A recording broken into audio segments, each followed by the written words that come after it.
See now, okay, as a tawbah for your bad opinion, as a tawbah for your bad opinion, show them respect. In Asian cultures, they bow to show respect. You bow to your master, like the sensei. And so in the sujood here is bowing, according to most of our scholars. So they actually were told to bow, to do like a bow of respect for Adam. وَإِذْ قُلْنَا لِلْمَلَائِكَةِ اسْجُدُوا لِآدَمَ فَسَجَدُوا إِلَّا إِبْلِيسِ. So they all bowed down. And he's right to translate it bow, because you could say prostrate, but bow is the correct translation, I think. Illa Iblis. So here again, this is called istithna munqata'. So this is how the grammarians would interpret that. فَسَجِدُوا illa Iblis. Like I said, they all got up except for the donkey. So you can have something outside of.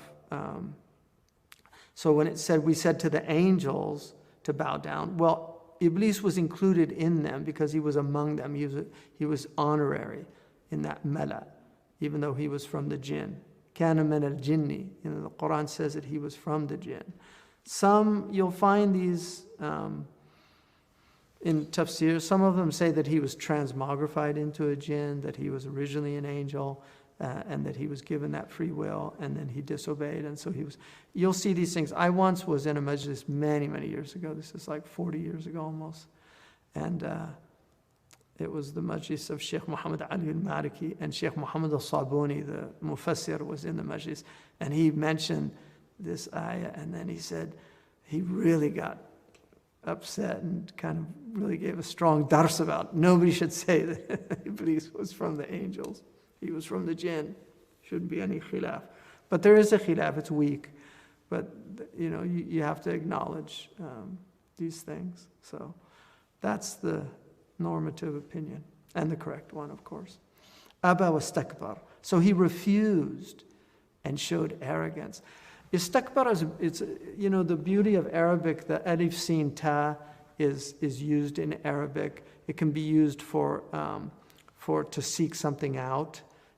So you say like yasta'limu, like to seek out information, or it could be used to deem yourself.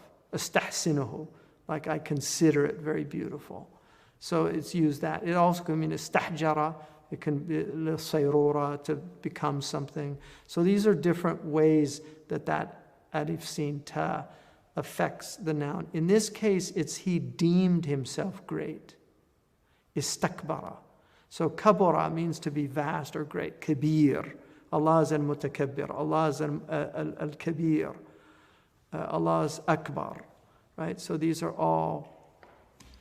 So Aba was takbar. He refused to bow because he deemed himself too great to bow down.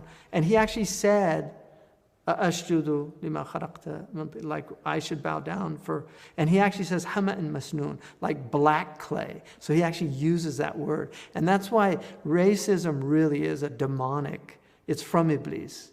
We should really call it Ibleesim, because he literally uses the word black and smelly.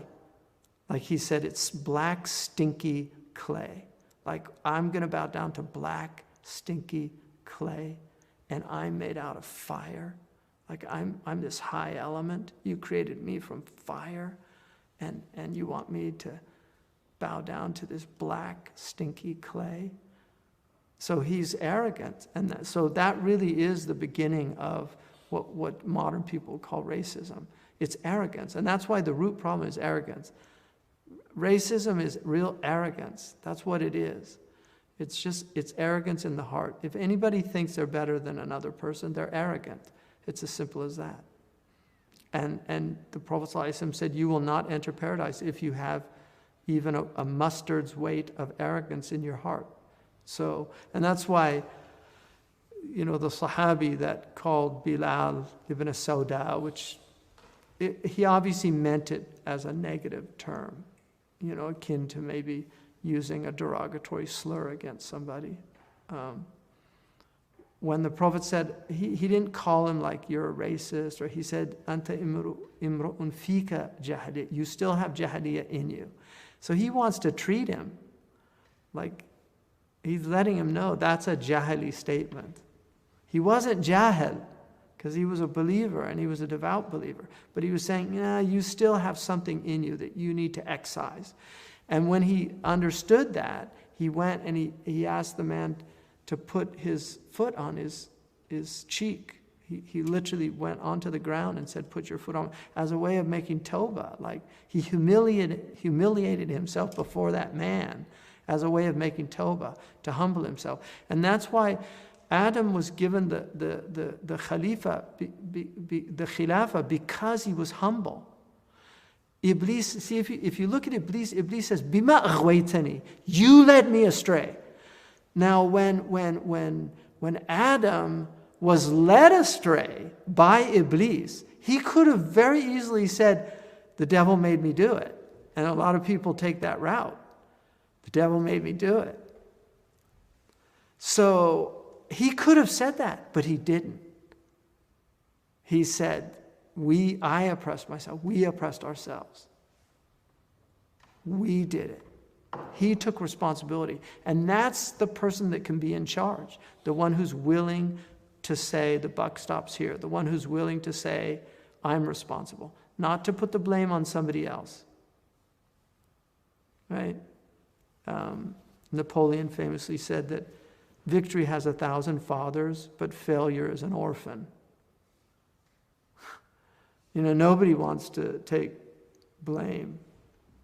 But there's a great story of Cervantes, who wrote the famous, it's considered the first novel in the West. There is actually a novel before that, I think, in Japan, but it's the first novel in the West, called Don Quixote. It's very interesting and it's heavily influenced by Islam. But Don Quixote, Cervantes was a Spaniard living at the time when the Muslims were being persecuted in Spain. This is right during the height of Inquisition. And there's a lot of characters in his play that are in his novel that are clearly hiding out from the Inquisition. They're Muslims, and he's got this scene where he puts on his little toupee and starts doing subha, and he has his little Isra and Mi'raj. It's a very interesting story. But anyway, there's a great event that happens in his life. He was captured by corsairs, Algerian, and he was taken to Algeria, and he was put in prison. Well, they tried to make an escape, and so the warden of the prison, he ordered them all to be punished. And Cervantes came out and he said, no, only punish me. He said, you can give me all of their punishment because I was the one that instigated this. And he knew immediately that he was a nobleman just from that act, because it was such a noble act. And he was an aristocrat. So he pulled him out. He ended up learning Arabic. He lived 7 years. He became the governor's secretary. And he learned a lot about Islam, which is why you find hadiths all throughout Cervantes. And I discovered that. I read Don Quixote in Spain many, many years ago, and could clearly see a lot of the Muslim influence. It was one of my father's favorite books. But there's recently been researchers that have started to recognize he actually says it was written by Ben Hamid Bengali, Hamid Bengali. So he attributes it to an Arab, the whole book, that he's just the amanuensis. In any case, that was a little diversion. So, وَكَانَ مِنَ الْكَافِرِينَ. And here really it's about ingratitude, which is the meaning of kufr. He was an ingrate. He was of the ungrateful. Because he's not a disbeliever in that way. There's a masala, the muwafat masala, which is a famous masala in the ilm al-kalam about this. Because this is between the Ash'ira and the Maturidiyya. Can you say, Ana mu'minun, insha'Allah? Because was Iblis always a kafir with God? Right? And that's the mas'ala, muwafat. It's how you come to God on the Yawm al-Qiyamah. That determines the reality. And that's why the Asha'ira say you can say, Ana mu'minun, insha'Allah, not doubting your iman, but not knowing your khatimah. So you're admitting that I don't know my khatimah. I'm hoping that I'll die a believer.